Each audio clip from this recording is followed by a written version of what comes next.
Lord Targadi, content or be I think on be I, spread or moy, violence, displacement, think on be I, Hariba. But I'm do they kind of come with the multiple government. I don't silent when Makogi Karian approach me to the security Piraga, Jurasan Buddha, Lehenbagi Mohota, evacuation of Intogi, evacuation to Gramina, was in Maduki following a music, 100 Mongamdre, Kia Water, IDP, and say, oh man, later. In the same way, Hojiki cookie signal Matona Padana, Kanto Saval, you may tarry say, was it lightly a quite low way at the Hariba. You never know, cookie laga, Hojiki, Semaida, Hitrapuya, Paying the Hitrapuya, Natraga, Fightinga, Hitaraga, you may Tarabsia River. What do they Kubukana can be doing no river? I quit possessing the Chamani, Magi, Kuchu, cookie, Pai, sophisticated weapons in do, Pai, Bado. Tengan Badu Kuzugrai lives in that day. I don't know, Masi, Masaki nip in the butt I do English Taharaga, Ek Horpatamasi, Acta Garihani, Tingo with Nedo, and multiple government Masi took the Nava Masiki, Tauriva missing here. She's a lesson of Tambi with the Kali, Hariba. And I say, Hajar, me, I need the Nati, Habadu Masaki, Kundugila missing door. Doina Padana, Madugi, Wang Pong Tondra. Government lay have a say. Tabano Utkadavani. Wahina Yadi Hariba. Yes. I don't know. What the Tolakadariba, snowballing or a Kadariba, Yam situations, Amokahina Palaktavi Abagi Pum say, must it talk the Nova Manipur government, Excel Locum to e. I did Makoina, cookies in a after later Nakanot or Agadi, meditation shoe. A quay Masagi, Masabo, not talks and Nova. Same Sara and Yariba. Madu might on same Sara, but not might on Lergadi, Amokan Hana, non well Tana Bagila, situations, Lakwe Mahota, Amokan Hana Sunava, you might have a Hani Pum, the Handrakani. I don't know, Masida in hiding was here, a boy in hiding was here. Must say long term solution for Nava. Manipur government, Tabak completely when I was up to look at the Hariba. Oziki, the Ravas Tabak most probably in Kamada. Ozi cookie singsu magi insensent commodities lagtaba mokoina mi taruk naga taruk hat khebesen maram oidana dima portagi laiba posei singsu lakhidaba imphal nagi lagposu lagtaba mokoi su disparate oirakwa aduna some mi se sum sawanba some wahanba mi se sauraga adagi mabuk lama agadi mi se dom aran ba thabak tawri heriba masi mayam se holistic oina koina Yanga Darkali Hariba. I quit Manipur government, Yangusi, you might have a seed Natana. You might have a secretary, the Tara Ino. Masimatung, them told the no caricata we are gave. Makogi cookie, Siki Leva, insensate commodities, like the Ribasiki, Madam Zina Carino. What is Hadana Kangde, Amada convinced of one Kangde, Makoishu, Amadamda, human being. Hen Waragadi, Atopamong the reaction like we are, Madonna Suhena, Amma Maikay, the Sakiway, and then a Manipur government say, lay have a share. Tabakna Utkadam Hariba. I don't know, I am the some talk to the na, I don't Yangana, I don't carry any bun shoot on ba, blockade shoot on ba, at a cookie, single free hand taba, I call it home the theatre, the Manipur government, I talk the Central Security Force, no, my money Makata, Tamba. Other Central Security Force key can say. Makogi mandate say question with a cookie bo convener with Havira, Taraponi, having Mong Toy to save the cookie population from the majority metes. Aduna cookie can away down the day Makoi. They will use any kind of means. Ado Madumakti Nati, have say, I quite like authorities in now. Central Security Forcing Kida, I know neutral when Ecto, Cookie and Lasu Mete Lasu, some man of me and the Yengo, Naquena Cookie than a partisan or when a Tobu say, Masito, no, I will say, Masiki may say, a Manipur government, Mokoida convey to woman's tongue Heriba. Mother talk drug the Moigi, Ladiba Mendez say, I don't know, the leader Piroko Mendela, a cookie come to save Togo near my day, the decoy attacked away I can have again, I don't Mendez Labra. Masi Wadanava, Yamna, neutral in a tabak tonava, Mokoida, Leva, Central Security Force, Quake, Metegi community in a Ladiva, Taza was among the Nava, ꯑꯗꯨꯒꯤ ꯀꯔꯤ ꯍꯥꯏꯅꯤ ꯃꯁꯤꯒꯤ ꯃꯤꯗꯤꯌꯦꯠ ꯇꯧꯕ ꯅꯠꯇ꯭ꯔꯒ ꯃꯁꯤꯒꯤ ꯀꯟꯚꯤꯟꯁꯤꯡ ꯇꯧꯕꯁꯦ ꯃꯅꯤꯄꯨꯔ ꯒꯣꯔꯃꯦꯟꯒꯤ ꯃꯊꯧꯅꯤ ꯑꯗ ꯂꯥꯏꯕꯛ ꯊꯤꯕꯗꯤ ꯑꯩꯈꯣꯏꯒꯤ ꯂꯩꯔꯤꯕ ꯍꯣꯝ ꯃꯤꯅꯤꯁꯇꯔ ꯈꯪꯗꯦ ꯆꯤꯐ ꯃꯤꯅꯤꯁꯇꯔ ꯈꯪꯗꯦ ꯃꯈꯣꯏꯁꯦ ꯑꯃꯤꯠ ꯁꯥꯍꯅ ꯀꯔꯤ ꯍꯥꯏꯔꯛꯀꯅꯤ ꯃꯁꯤ ꯃꯥꯅ ꯁꯤꯃ ꯇꯧꯔꯨꯔꯒꯗꯤ ꯃꯥꯕꯨ ꯐꯝ ꯂꯧꯊꯣꯛꯄꯤꯔꯛꯀꯗ꯭ꯔꯥ ꯀꯥꯏꯅ ꯀꯤꯕ꯭ꯔꯥ ꯀꯩꯅꯣ ꯇꯧꯅ ꯊꯕꯛꯁꯦ ꯑꯃꯠꯇ ꯏꯟꯗꯤꯄꯦꯟꯗꯦꯟꯠꯂꯤ ꯃꯥꯒꯤ ꯀꯣꯟꯁꯇꯤꯇ꯭ꯌꯨꯁꯟꯅ ꯄꯤꯔꯤꯕ ꯔꯥꯏꯠ मागे मोरल ऑथोरिटी लेरिबा राइट का कई सिनदना थबक से तौब उदे अदना अखोइगे लेरिबा सिचुएशन से हैंडल तौबा अदुगुंबा ngamba सरकार दी ओइद्रे नवकेशोदर लाक्सगे हुजिक लेरिबा ngasiगे थमजरि टॉपिक से अखोइगे ममांगदा अखोइगे 2023 की मे 3 तक थोलक थोदोक सिंगदम हंदक की सही सिदा अखोइगे मैतै सिंगदा नो मेकअप सिलक मदि मैतै गे एरिया दा अखोइगे युम मै थावन सिंगबगी थोदोक सि खितम अखोइगे लेरिबा लेंगाक सि मखादा हंथरबरा हन मियामना खितन खनरमबनी अदुबो खंगौदना अखोइगे आर्मी केम गे नातोन सुमांगदा अखोइगे मणिपुर गे ख्वाइदि चावबा आर्मी केम गे हेक मनाक्ता लैबा कांतो सबल दा खुशिगुंबा लांजेनदुन लैरबा मियोइसिंग लैने युम लैना युम मी लैनद्रबा युमसिंग कोइ तरुक कुकी सिंगना नुथिल की मतमदा मै थागबो अदुसु आर्मी की मया अनकपदा अदु सेनाबनी दि फारे अदु सेनरी बसि मरोइना कुकी की मियोइसिंग दगी अनि फारे तवदबु मदुदा इन्वॉल्व तौदि तौदबा अदुदा येंगागा लैखिबा मना थौदोक तु थोगनखिबा आर्मी सिंगिदि मरा लैद्रबरा हाइबा वांगदुनि मियाम कमायंबे से ngarang thoiba kanto sabal da yum taruk mai thabase yamna isam jamna khoi lowbu yaroi mase mairik pi dagi mejau bi howi haba khoi meitei praman amsu leidna ko aduna masida smai tawdra anakuina lepro hoi matungda khoi gi ngasai gi haiba confliction amaram moidana mayum makai khara thadu aga relief camp da matam khage khoi leijabani adugo makhoi ge mapunsi gi oina ai areiba maram nathum puthoga sajari bajum madudgi manungda leiriba malchang mayam se thadok pirimba haibase ujum singi mapu sing dugi oina di yamna thawai sang songningai oiba dugumba thodok ne haribako aduna mase kari tawbagi ekhoina hangadrudi kari tawbagi tamta kuki singsina haiba jum taruk se mai tharibano mase mase kari hani makhoigi kuki gi leiba khunja singda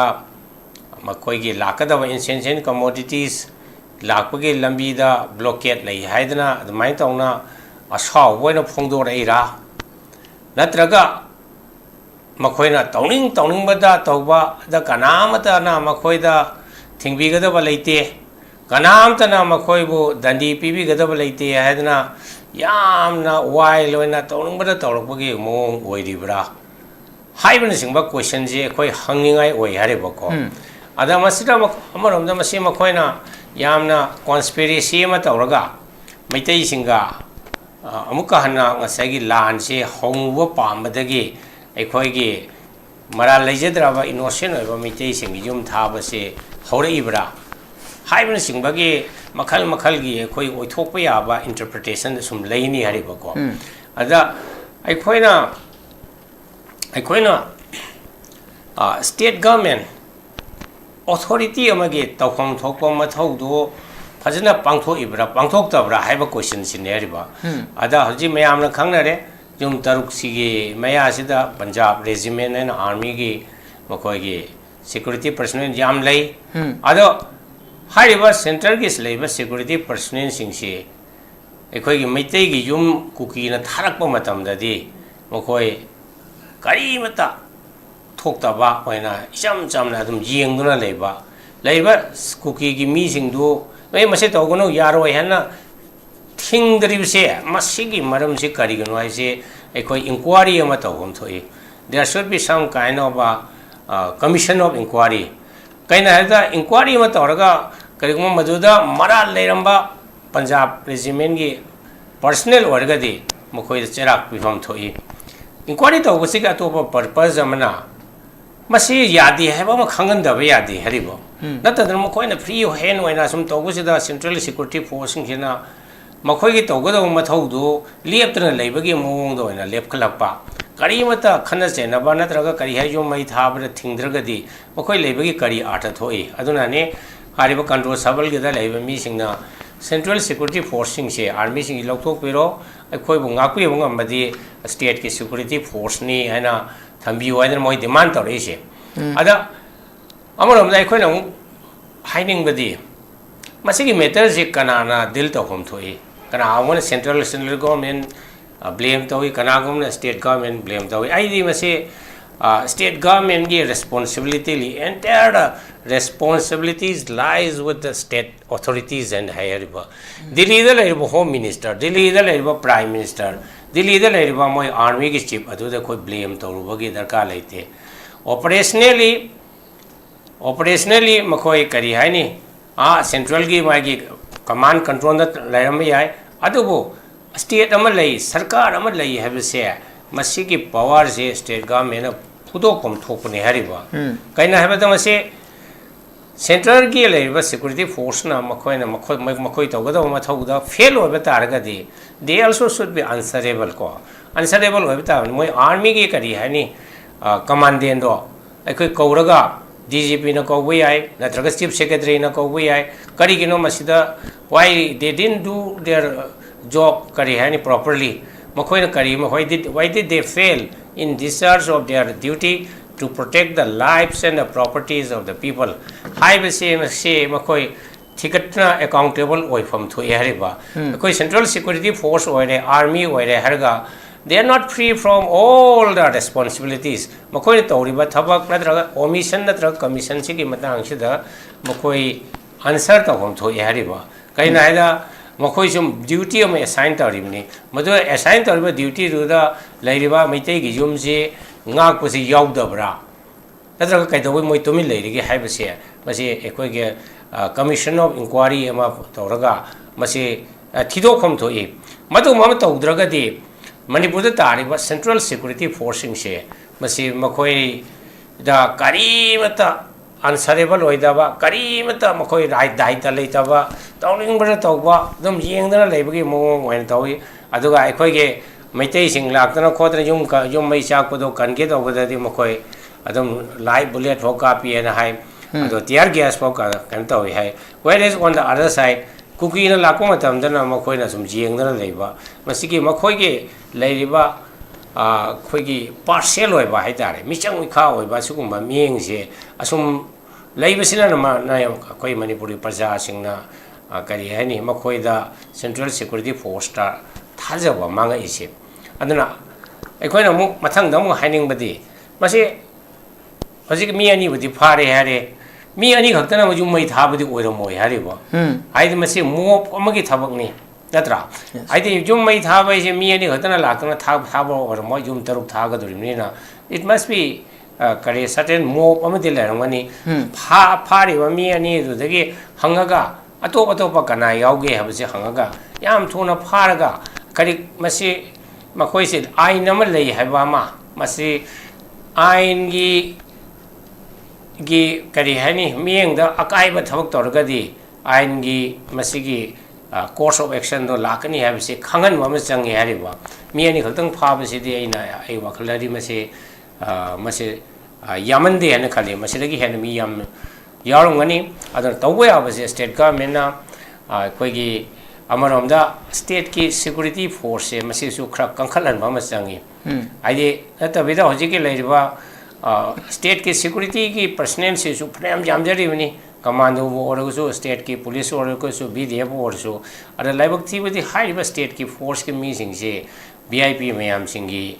security ngakpada yamba loine sinaba aduga sumba yamna sensitive oiba thabakta sinanabagi damta ri yam phangdaba aduna makhogi role je khongdokloba ya noi central security force to leiba vip mayam singji ki minister mayam singji mla mayam singji ki ngaksen bado oro aduga state ki security force to na masagi chingkhong chingja yam sensitive oiba mafam sida ngakpagi adugi thabak do tawhan lo krai na kra some cannot obey khongdok yen tawbe adubo aikoina singari badi whether the hojik state government home minister or so chief minister or so whether makoina high situation se dil tongna ba makoigi policy program leibra natraga makoigi intention leibra haibodo yam doubtful e hariba makoi je dum kari hani order ka to was ingam ngam jadaba yam son bage mamong lei home minister na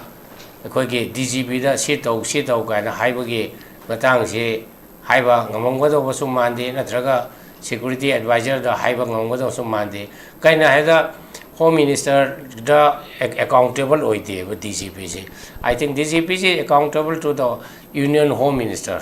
aduna union home minister gi leiriba mieng manipur gi leiriba crisis se lochina na bage road map ama yauraga wari sabani khangde nadraga khulai paiba singdo disarm to bani khangde khulai munna bagi thabani khangde adom situation se adom drag to dra lakwa adom chatha dar leiba aduna karam kanda ikhoi gi problem se loirakadage amaramda kuki naga aduga topa saitana kuki maitai aduna smai tawna tangdu leita da ba khwai dagi yam kari hani yam unstable loiba aduguma situation amada khoise leibani manipur si wahriba sumaina sum leiraga leiba taragadi khoige manipur gi horliba generation kaya se hojike leiriba situation se gi yam serious impact leiduna ꯑꯩꯈꯣꯏꯒꯤ ꯍꯧꯔꯛꯂꯤꯕ ꯅꯍꯥꯔꯣꯟꯁꯤꯡ ꯏꯆꯥꯁꯤꯡ ꯏꯁꯨꯁꯤꯡꯁꯤꯒꯤ ꯃꯈꯣꯏꯒꯤ ꯃꯄꯨꯟꯁꯤꯁꯤꯗ ꯑꯆꯧꯕ ꯑꯀꯥꯏꯕ ꯑꯃ ꯑꯣꯏꯅꯤ ꯑꯗꯨꯅ ꯃꯅꯤꯄꯨꯔ ꯒꯚꯔꯟꯃꯦꯟꯠꯁꯤ ꯑꯩꯅ ꯑꯄꯤꯜ ꯇꯧꯖꯅꯤꯡꯕꯗꯤ ꯄ꯭ꯂꯤꯖ ꯋꯦꯛ ꯑꯞ ꯅꯪꯒꯤ ꯇꯧꯐꯝ ꯊꯣꯛꯄ ꯅꯊꯧꯗꯣ ꯇꯧꯕꯤꯌꯨ ꯀꯣꯟꯁꯇꯤꯇ꯭ꯌꯨꯁꯟꯅ ꯄꯤꯔꯤꯕ ꯅꯈꯣꯏꯒꯤ ꯂꯩꯔꯤꯕ ꯄꯋꯥꯔ ꯑꯦꯟ ꯑꯣꯊꯣꯔꯤꯇꯤ ꯁꯤꯖꯤꯟꯅꯕꯤꯌꯨ ꯗꯤꯜꯂꯤꯗ ꯍꯪꯉꯒ ꯊꯕꯛ ꯇꯧꯕ ꯗꯤꯜꯂꯤꯅ ꯀꯔꯤ ꯍꯥꯏꯔꯛꯀꯗꯒꯦ ꯍꯥꯏꯕꯒꯤ ꯃꯑꯣꯡꯗ ꯊꯕꯛ ꯇꯧꯕꯁꯤ ꯇꯣꯛꯄꯤꯔꯣ ꯅꯪꯒꯤ ꯔꯦꯁꯄꯣꯟꯁꯤꯕꯤꯂꯤꯇꯤ ꯗꯣ ꯈꯪꯅ ꯊꯕꯛ ꯇꯧꯕꯤꯌꯨ ꯍꯥꯏꯅ ꯑꯩ ꯑꯍꯥꯟꯕ ꯔꯥꯎꯟꯁꯤꯗ ꯊꯝꯖꯒꯦ ꯍꯧꯖꯤꯛ ꯃꯈꯥ ꯇꯥꯕꯗ ꯂꯥꯛꯆꯅꯤꯡꯉꯤꯁꯤ ꯍꯧꯖꯤꯛ ꯑꯥꯔꯃꯤꯒꯤ ꯊꯧꯑꯣꯡꯁꯤꯗ ꯑꯩꯈꯣꯏꯒꯤ ꯃꯔꯥꯜ ꯂꯩꯕ ꯑꯅꯤꯗꯤ ꯐꯥꯔꯦ ꯇꯧꯕꯗꯕꯨ ꯑꯥꯔꯃꯤꯒꯤ ꯃꯌꯥꯗ ꯑꯥꯔꯃꯤꯒꯤ ꯖꯨꯔꯤꯗꯤꯛꯁꯟ ꯑꯗꯨꯁꯨ ꯌꯥꯝ ꯅꯛꯄ ꯃꯐꯝꯗ ꯃꯩ ꯊꯥꯕꯗ ꯑꯥꯔꯃꯤꯅ ꯀꯩꯝꯇ ꯇꯧꯗꯕꯁꯦ ꯑꯥꯔꯃꯤꯁꯤ ꯃꯔꯥꯜ ꯂꯩꯕꯗ ꯃꯣꯏꯁꯨ ꯆꯤꯡꯂꯣꯏꯒꯗ꯭ꯔꯥ ꯀꯃꯥꯏ ꯃꯣꯏꯗꯤ ꯃꯊꯛꯇꯗꯤ ꯑꯦꯛꯁꯟ ꯂꯧꯈꯠꯅꯉꯥꯏ ꯂꯝꯕꯤ ꯂꯩꯔꯣꯏꯗ꯭ꯔꯥ ꯀꯃꯥꯏ ꯌꯦꯡꯕꯤ ꯃꯁꯤ ꯑꯅꯤ ꯊꯣꯛꯅ ꯇꯧꯕ ꯌꯥꯏꯅ ꯑꯩ ꯍꯥꯏꯖꯈ꯭ꯔꯦ ꯑꯃꯔꯣꯝꯗ ꯃꯁꯤ ꯁꯤꯆꯨꯋꯦꯁꯟꯁꯤ ꯌꯥꯝꯅ ꯀꯩꯅꯣ ꯇꯧꯕꯅꯤꯅ inquiry commission ama koi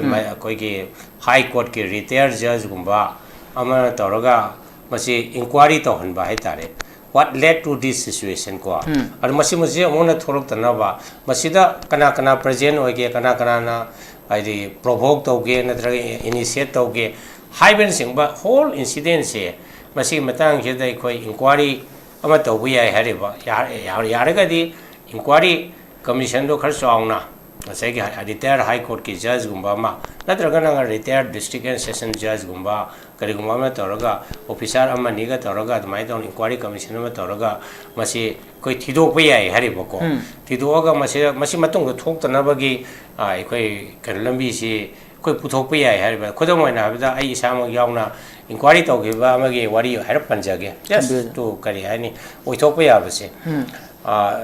so anh khambada ka sok kari hani 2011 12 ka dwai do waram gadra haina khali akoi gi SDO kisan na ma leram midna ko koi gi kasong khulen gi SDO oi bani SDO kaso kisan ne adagi driver Rajian haibanga adagi Amin noiba nupa amaga makoi ohum se kari hani tangkhul gi mi khraga yauraga sai gi NSN gi mi sing na moi se abduct to hariba when they were coming from Ukhrul to Kasong Khle lambi da we let toraga makoi ohum se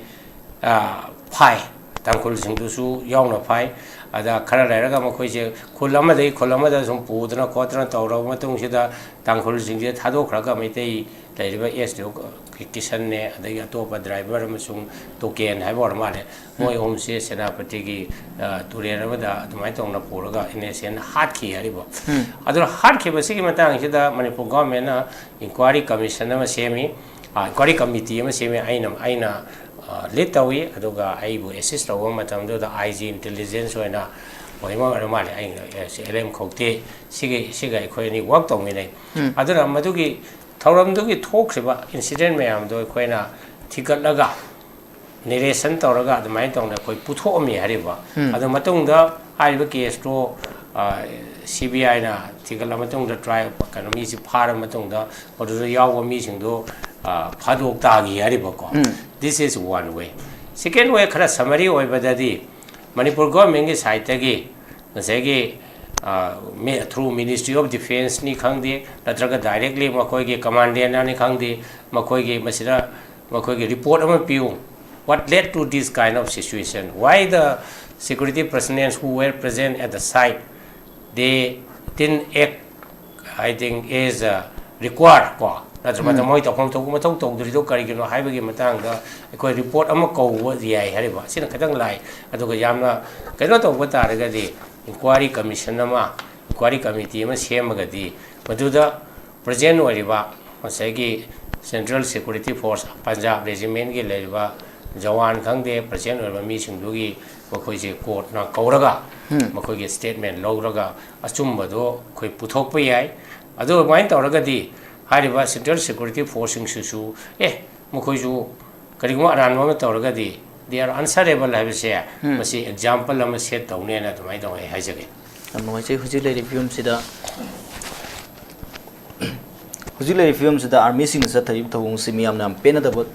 phomyam phongdu na di army si thajarak tabagi mamang de matam sang koi chahi ahum henjilak laba irang asida koi miam nam hek irang se horok padagina central forcing sida thaja da wi wafam do adumak mayek lana hoji phobo dum miam na unari habaduni juja abke shorda kamai yeng bi sem phondu problem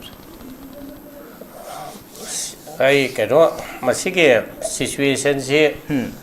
CM na amsung home minister na yam serious oina law do male koi kano so hai gre koi langwa Johnson na so ya hai riba thongdok si thoi ma tam je koi ta bada tai kuno gi function na ma chief minister go home minister ga je attend to le hari ai koi na pambadi situation je yam na serious oi law bi ore ba ai function do thado ga yar ga di mafam do chatna ground level the home minister so chief minister so assess to bi ho kari to no adu ga di manipur praja sing na pen ga da ne ba ngoi su ngoi to hong to ko ma thau to ri na adu ta na dong kari hai ni thok ga so yam mai tha ba kho ba si am na lightly low ba se ba si lawan ning de adu ga amarom da ma khoi na lightly low bu do gi hayeng pho loi na ne ba si phat ta ba ga la ko ye la ko ye ai de ka no da kaino da hojiki mase even Churachandpur gi thokriba thodok se sesu Churachandpur gi 2023 thoi si bo ba Manipur government na timely action lor ma ba haji violence yamna spread tor oi hariba sandor oi hariba matam da khodak to timely action lor bin tar ga di contain tor ma ya thingam bi ai spread tor moi violence amsung displacement sing je thingam bi ai hariba matam do dai khoina khamada Manipur government adom silent oina makhoigi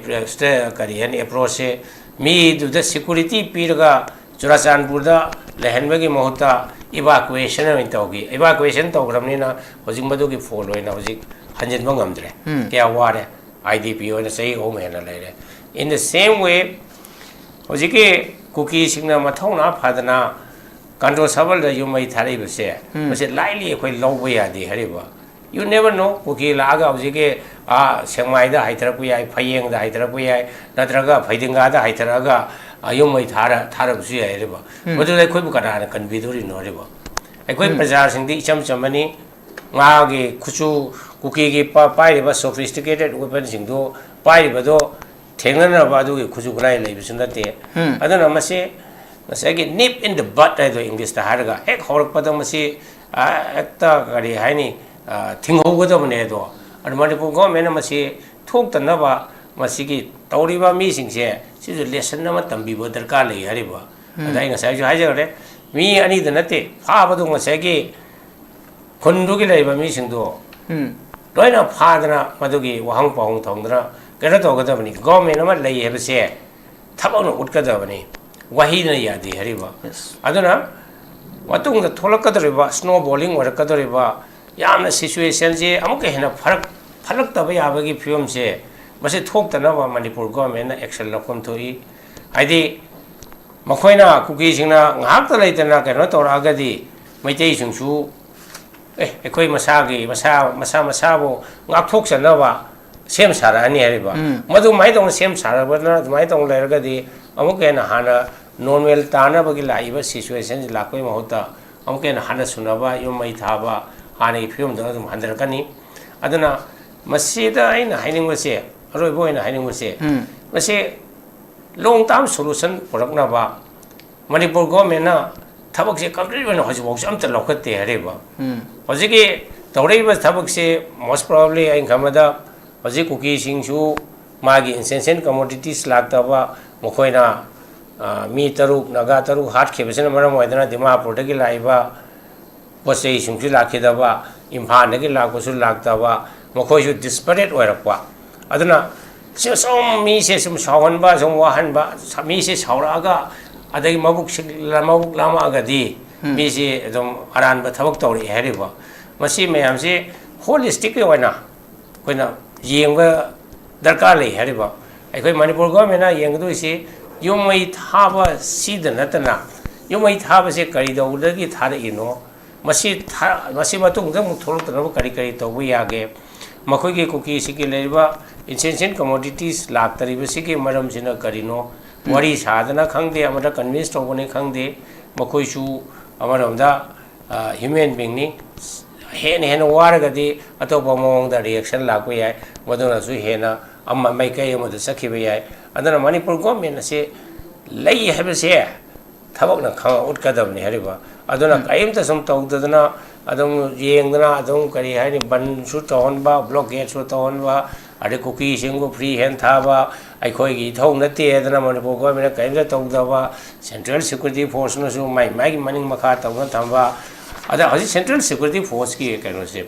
ꯃꯈꯣꯏꯒꯤ ꯃꯦꯟꯗꯦꯠꯁꯦ ꯑꯩꯈꯣꯏ ꯁꯨꯝ ꯌꯦꯡꯕꯗ ꯀꯨꯀꯤꯕꯨ ꯀꯟꯕꯤꯅꯕꯒꯤ ꯃꯣꯏ ꯊꯥꯔꯛꯄꯅꯤ ꯍꯥꯏꯕꯒꯤ ꯃꯑꯣꯡꯗ ꯇꯧꯏ two save the cookie population from the majority Meiteis. Aduna cookie kanabay damukta de makoi they will use any kind of means. Ado madumagti nati haibase aikhoigi leiriba authority singna central security forcing sida ai noi neutral when act to cookie la asu Meitei la asu chap mana miyeng di yengu nakoina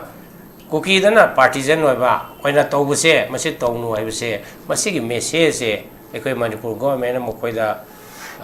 ꯀꯟꯚꯦ ꯇꯧꯕ ꯑꯃ ꯆꯪꯉꯤ ꯍꯥꯏꯔꯤꯕ ꯃꯗꯨ ꯇꯧꯗ꯭ꯔꯒꯗꯤ ꯃꯣꯏꯒꯤ ꯂꯩꯔꯤꯕ ꯃꯦꯟꯗꯦꯠꯁꯦ ꯑꯩ ꯈꯪꯗꯕ꯭ꯔꯥ ꯑꯥꯏ ꯗꯣꯟ ꯅꯣ ꯗꯦꯜꯂꯤꯗ ꯄꯤꯔꯛꯄ ꯃꯦꯟꯗꯦꯠꯂ ꯀꯨꯀꯤ ꯈꯛꯇ ꯁꯦꯞ ꯇꯧꯒꯗꯕꯅꯤ ꯃꯩꯇꯩꯗꯗꯤ ꯑꯩꯈꯣꯏ ꯑꯦꯇꯦꯛ ꯇꯧꯕ ꯌꯥꯏ ꯀ ꯍꯥꯏꯕꯒꯤ ꯑꯗꯨꯒꯨꯝꯕ ꯃꯦꯟꯗꯦꯠ ꯂꯩꯕ꯭ꯔꯥ ꯃꯁꯤ ꯑꯣꯏꯗꯅꯕ ꯌꯥꯝꯅ ꯅ꯭ꯌꯨꯇ꯭ꯔꯦꯜ ꯑꯣꯏꯅ ꯊꯕꯛ ꯇꯧꯅꯅꯕ ꯃꯈꯣꯏꯗ ꯂꯩꯔꯤꯕ ꯁꯦꯟꯇ꯭ꯔꯦꯜ ꯁꯦꯀ꯭ꯌꯨꯔꯤꯇꯤ ꯐꯣꯔꯁꯇ ꯑꯩꯈꯣꯏꯒꯤ ꯃꯩꯇꯩꯒꯤ ꯀꯝꯃꯨꯅꯤꯇꯤꯅ ꯂꯩꯔꯤꯕ ꯊꯥꯖꯕꯁꯦ ꯃꯥꯡꯗꯅꯕ ꯑꯗꯨꯒꯤ ꯀꯔꯤ ꯍꯥꯏꯅꯤ ꯃꯁꯤꯒꯤ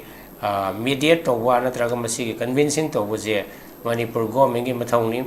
ada laibak thibadi ekoi gi leiba home minister khangde chief minister khangde makhoi se ami sana kari harkani masimana sima tawraga di ma pham lokthok pirakadra raina kibra kaino tawna thabak se amata independently mage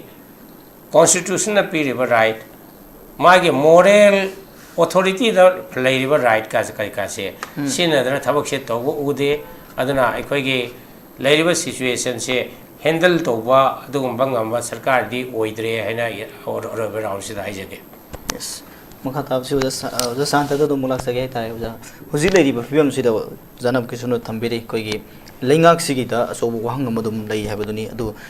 huji leiriba uja jon sanna saibiri sigida koigi kanagumba sakhangdaba khutpu ama kanagumba series of incident mama manipur tholiba tangdu leita da film si ohena na kanagumba pangan kan kam bukhara leira bra haibada oja sna karigum kan hints kari thambire oja ge bo motadi hoji leiriba film si da kanagumba khara na thokan bani haina sim na phone liba film si kamai yewi mase kari hani mingon da tainaraga aigi maran ga si kokni ga na khanbe mong mali mai si wa mi atop da blame tawba masage aigi thaudu di tawdaba adu badu harmali ada aina haining badi aigi responsibility se masak khangta bane tawda yadabne ise ala center khakta da sum tainadana center khakta da kana tawu chu ekoi sum lan gani adana koi gi state ki law and order haise state subject ne mi khudi mo ada sum haina lere ko ada aigi tawda bi thau sum tawda na ga se gi yamna routine noiba tawdu su ya bo pot da sum tawle ba ai khoda am pige ba ꯑꯩꯅ ꯅ꯭ꯌꯨꯁꯄꯦꯄꯔꯗ ꯅꯍꯥꯟꯋꯥꯏ ꯍꯥꯏꯔꯞ ꯄꯥꯒꯤꯒꯨꯝꯕ somewhere in Odisha ꯑꯣꯏꯔ ꯃꯥꯜꯂꯦ ꯏꯃꯨꯡꯁꯤꯗ ꯃꯤ ꯑꯃ ꯁꯤꯔꯦ probably ꯃꯣꯏꯒꯤꯁꯤ schedule ꯀꯥꯁ ꯑꯣꯏꯕ꯭ꯔꯥ ꯅꯠꯇ꯭ꯔꯒ ꯗꯂꯤꯠ ꯑꯣꯏꯕ꯭ꯔꯥ ꯌꯥꯝꯅ ꯈꯔ ꯑꯇꯣꯟꯕ ꯖꯥꯇꯤꯗ ꯑꯣꯏꯕꯗꯒꯤ ꯂꯩꯀꯥꯏꯒꯤ ꯃꯤꯁꯤꯡꯁꯤꯅ ꯃꯥꯒꯤ ꯃꯊꯧ ꯃꯔꯝ ꯄꯥꯡꯊꯣꯛꯄꯁꯤꯗ ꯆꯪꯗ꯭ꯔꯦ ꯏꯃꯨꯡꯁꯤꯗ ꯑꯗꯨꯕꯨ ꯆꯪꯗ꯭ꯔꯦ ꯍꯥꯏꯗꯅ ꯑꯩꯒꯤ ꯏꯄꯥ ꯁꯤꯔꯤꯕꯗꯣ ꯃꯥ ꯀꯔꯤ ꯍꯥꯏꯅꯤ ꯁꯪꯁꯀꯥꯔ ꯇꯧꯗꯕ ꯌꯥꯗꯦ ꯃꯥꯒꯤ ꯇꯧꯐꯝ ꯊꯣꯛꯄ ꯇꯧꯗꯕ ꯌꯥꯗꯦꯗꯅ ꯑꯗꯨꯅ ꯍꯧꯖꯤꯛꯀꯤ ꯏꯃꯨꯡꯗꯨꯒꯤ ꯃꯆꯥ ꯑꯍꯟꯅꯔ ꯀꯩꯅꯣ ꯃꯥ ꯃꯊꯟꯗ ꯍꯧꯖꯤꯛꯀꯤ ꯃꯥꯒꯤ ꯃꯄꯥ ꯁꯤꯕꯁꯤ ꯃꯊꯟꯗ ꯃꯥꯅ ꯄꯨꯔꯒ ꯆꯠꯂꯒ ꯃꯥꯒꯤ ꯁꯪꯁꯀꯥꯔ ꯇꯧꯅꯕ ꯃꯐꯝꯗꯨꯗ ꯃꯊꯟꯗ ꯇꯧꯔꯒ ꯁꯪꯁꯀꯥꯔ ꯇꯧꯏ ꯍꯥꯏꯔꯤꯕ ꯃꯥꯏ ꯇꯧꯗꯕ ꯌꯥꯗꯕ ꯃꯊꯧꯅꯤꯅ ꯀꯣ ꯂꯩꯀꯥꯏꯅ ꯆꯪꯉꯛꯇ꯭ꯔꯒꯁꯨ ꯑꯩꯅ ꯁꯤꯒꯤ ꯑꯦꯛꯖꯥꯝꯄꯜ ꯄꯤꯔꯤꯁꯤ ꯀꯔꯤꯅꯣ ꯍꯥꯏꯗ ꯁꯦꯟꯇꯔꯅ ꯑꯩꯈꯣꯏꯗ ꯃꯇꯦꯡ ꯄꯥꯡꯗ꯭ꯔꯒꯁꯨ ꯁꯦꯟꯇꯔꯅ ꯑꯩꯈꯣꯏꯗ ꯀꯔꯤꯝꯇ ꯍꯥꯏꯗ꯭ꯔꯒꯁꯨ ꯃꯣꯏꯗꯤ ꯁꯦꯟꯇ꯭ꯔꯦꯜꯒꯤ BJP ꯂꯤꯗꯔꯁꯤꯞꯁꯤꯡꯁꯤꯗꯤ ꯃꯅꯤꯄꯨꯔꯗ ꯃꯃꯥꯏꯁꯤ ꯑꯣꯟꯁꯤꯜꯂꯣ ꯌꯥꯗ꯭ꯔꯕꯅꯦꯕ ꯂꯩꯊꯣꯛꯇꯅ ꯌꯦꯡꯅꯤꯡꯗꯦ ꯅꯣꯏ ꯃꯅꯤꯄꯨꯔꯁꯤ ꯌꯦꯡꯅꯤꯡꯗꯦ ꯅꯈꯣꯏꯁꯤ ꯈꯠꯅ ꯆꯩꯅꯕ ꯌꯥꯝ ꯄꯥꯝꯕ ꯀꯥꯡꯕꯨꯅꯤ ꯅꯈꯣꯏ ꯍꯥꯟꯅ ꯍꯥꯠꯇꯣꯛꯅꯧ ꯅꯈꯣꯏ ꯁꯤꯖꯧ ꯅꯈꯣꯏ ꯋꯥꯖꯧ ꯍꯥꯏꯗꯅ BJPꯒꯤ ꯁꯦꯟꯇ꯭ꯔꯦꯜ ꯂꯤꯗꯔꯁꯤꯞꯁꯦ ꯂꯩꯈ꯭ꯔꯦ ꯍꯥꯏꯁꯦ ꯏꯟꯗꯤꯌꯥ ꯀꯥꯏꯗ ꯂꯣꯏꯔꯦ ꯑꯩꯈꯣꯏ ꯏꯟꯗꯤꯌꯥ ꯅꯣꯏꯗ ꯑꯄꯤꯛꯄ ꯁ꯭ꯇꯦꯠ ꯃꯆꯥ ꯑꯃꯅꯤ ꯏꯟꯗꯤꯌꯥꯒꯤ ꯆꯥꯎꯔꯕ ꯄꯣꯄꯨꯂꯦꯁꯟ ꯂꯩꯔꯤꯕ ꯗꯤꯁꯇ꯭ꯔꯤꯛ ꯑꯃꯒꯤ ꯄꯣꯄꯨꯂꯦꯁꯟꯒꯨꯝꯕꯅꯤ ꯀꯩꯗꯧ ꯁꯥꯔꯨꯅꯤꯅ ꯑꯗꯨꯝ ꯂꯩꯈ꯭ꯔꯦꯗꯅ ꯑꯗꯨ ꯑꯣꯏꯔꯒꯗꯤ ꯑꯩꯈꯣꯏꯅ ꯍꯥꯏꯅꯤꯡꯉꯤꯕꯗꯤ ꯍꯩꯔꯁꯨ ꯍꯩꯇ꯭ꯔꯁꯨ ꯑꯩꯈꯣꯏꯒꯤ ꯆꯤꯐ ꯃꯤꯅꯤꯁꯇꯔ ꯅꯠꯇ꯭ꯔꯒ ꯍꯣꯝ ꯃꯤꯅꯤꯁꯇꯔꯁꯦ ꯃꯈꯣꯏ ꯑꯉꯝꯕ ꯊꯕꯛ ꯈꯔꯗꯤ ꯄꯥꯡꯊꯣꯛꯑꯣꯕ ꯃꯣꯏ ꯍꯩꯇ꯭ꯔꯦ ꯍꯥꯏꯁꯤꯕꯨꯗꯤ ꯃꯌꯥꯝ ꯂꯣꯏ ꯈꯪꯅꯔꯦꯀꯣ ꯂꯥꯏꯔꯤꯛꯁꯨ ꯍꯩꯇ꯭ꯔꯦ ꯊꯕꯛꯁꯨ ꯍꯩꯇ꯭ꯔꯁꯨ ꯇꯧꯗꯕ ꯌꯥꯗꯦ ꯍꯥꯏꯗꯅ ꯃꯔꯤꯟ ꯐꯨꯗꯣꯛꯇꯨꯅ ꯑꯃꯨꯛꯇꯪꯗꯤ ꯇꯧꯔꯝꯃꯣꯕ ꯃꯅꯤꯄꯨꯔꯁꯤ ꯑꯃꯨꯛꯇ ꯀꯜꯂꯝꯒꯦ ꯃꯅꯤꯄꯨꯔꯗ ꯑꯃꯨꯛꯇ ꯁꯥꯟꯇꯤ ꯄꯨꯁꯤꯜꯂꯛꯀꯦ ꯍꯥꯏꯕꯒꯤ ꯃꯊꯧꯅ ꯑꯗꯣꯝꯇꯪꯗꯤ ꯄꯨꯊꯣꯛꯑꯒ ꯇꯧꯕꯤꯌꯨ ꯍꯥꯏꯔꯤꯕ ꯃꯈꯣꯏ ꯁꯛꯁꯦꯁ ꯑꯣꯏꯕ ꯌꯥꯏ ꯑꯣꯏꯗꯕ ꯌꯥꯏ ꯑꯗꯨꯕꯨ ꯃꯅꯤꯄꯨꯔꯒꯤ ꯍꯤꯁꯇ꯭ꯔꯤꯗꯗꯤ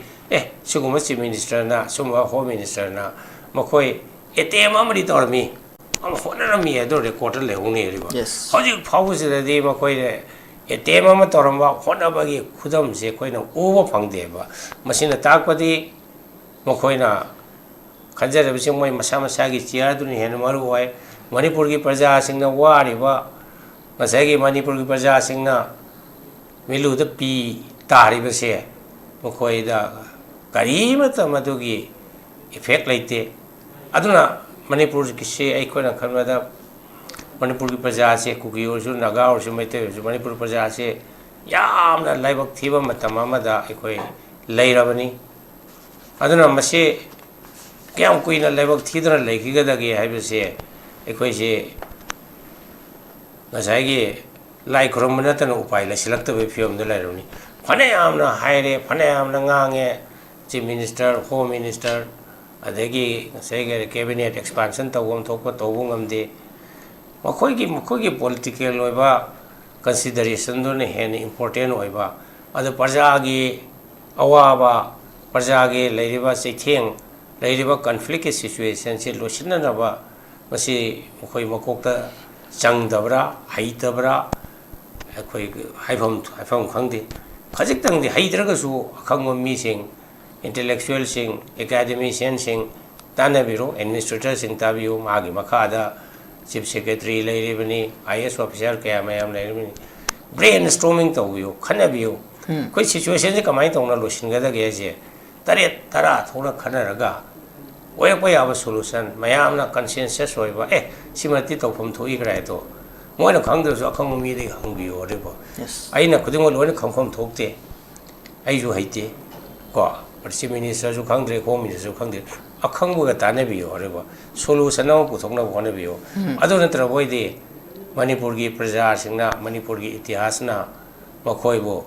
ꯐꯖꯅꯗꯤ ꯉꯥꯡꯅꯔꯣꯏ ꯍꯥꯏꯕ ꯋꯥꯍꯩꯁꯦ ꯑꯩ ꯊꯝꯖꯒꯦ ꯌꯥꯝ ꯅꯨꯡꯉꯥꯏꯖꯩ ꯑꯔꯣꯏꯕꯁꯤ ꯑꯣꯖꯥ ꯁꯥꯟꯇꯗ ꯂꯥꯛꯆꯒꯦ ꯍꯧꯖꯤꯛ ꯂꯩꯔꯤꯕ ꯐꯤꯕꯝꯁꯤꯗ ꯑꯩꯈꯣꯏꯒꯤ ꯍꯧꯖꯤꯛ ꯊꯣꯛꯂꯤꯕ ꯏꯁꯨꯁꯤꯗꯁꯨ